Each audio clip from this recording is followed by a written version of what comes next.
Los Angeles County Department of Mental Health's Dr. Alyssa Solomon interviews Lakers champion Ron Artest for hope, wellness, and recovery in mental health.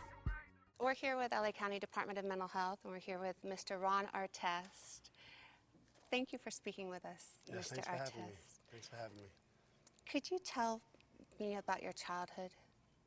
Yeah, my childhood was fun at times. It was kind of just as normal as it can get for a child growing up in the ghettos, sort of like Compton or South Central, was Queensbridge area, in New York City, Long Island City, New York, and Queens.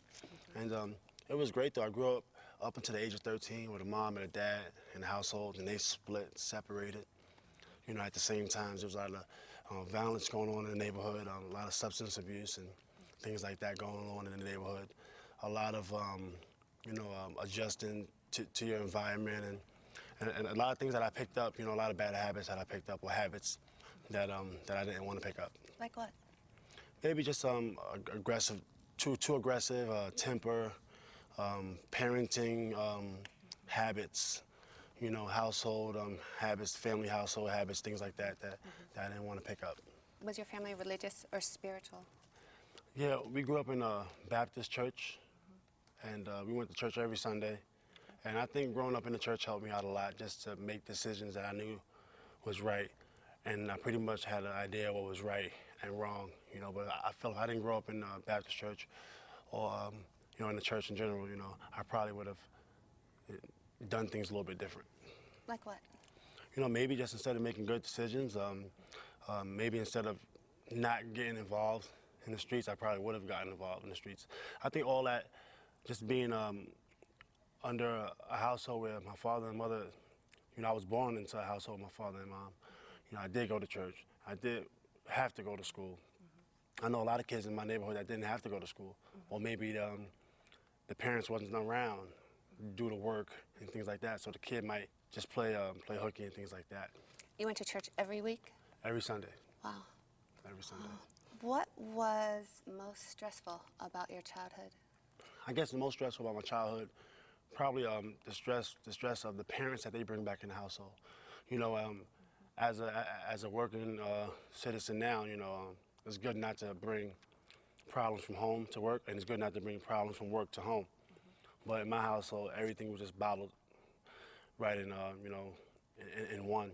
So all the frustration and the stress, it was kind of just bottled up, and it would explode at the wrong times. So that was, I don't know if it was stressful for me, but it was something that I didn't know, what I was brought into this world for, so to speak. So you just adapt and you adjust and you pick up, habits that you just catch at home. Well, it sounds like your neighborhood was very rough. Yeah, my neighborhood was rough. It wasn't as rough as some neighborhoods in Africa. So people in America, they don't understand. For the most part, you don't understand how rough it really is out there in the world. Yes. But in America, it's a different type of poverty, a different type of rough. Even though, we are taken care of more than some like third world countries, so to speak, but it's still major problems in my neighborhood, but we don't realize how good we actually have it. And after I went to Africa and after I went to Kenya, and I seen 1 million people in a slum or a ghetto, or what we would call a housing projects out here, and you see no water, the ground goes right from the house, right from outside into the house, no toilets, no toilet tissue, no nothing. And I'm like, wow, I grew up in a building,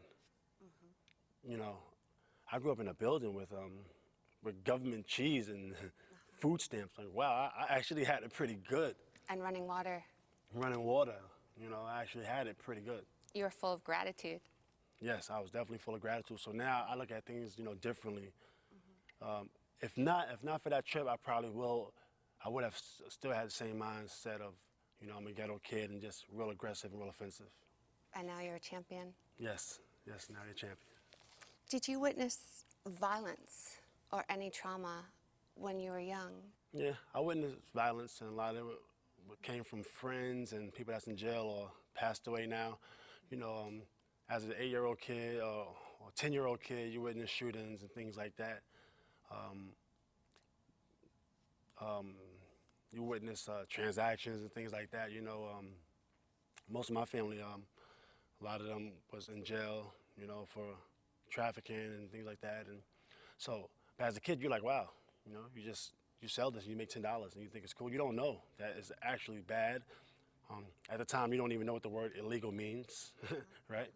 And so you just adjust it and you adapt it, and it takes some, you know, searching to figure out, you know, what are you doing? And once you find out that certain things is wrong and certain things is right, it's like, okay, I don't really want to go down that path. But it was a time as a kid, I'm like, yeah, I want to be, you know, that hustler. I want to be that guy in the street, you know? It's cool. But luckily, I caught on early that it's not cool. How? How? My father, even though they separated, you know, my father came and see me every day. So anytime something was wrong, he was either going to let me know. Either way, I was going to know it was wrong. Okay. Whether I know or didn't know, I was going to be in trouble. And then I have to figure it out for myself. My mom was also the same way, you know. And then just my focus was school. I really loved school, even though I wasn't a great student. I really loved school, and I love basketball.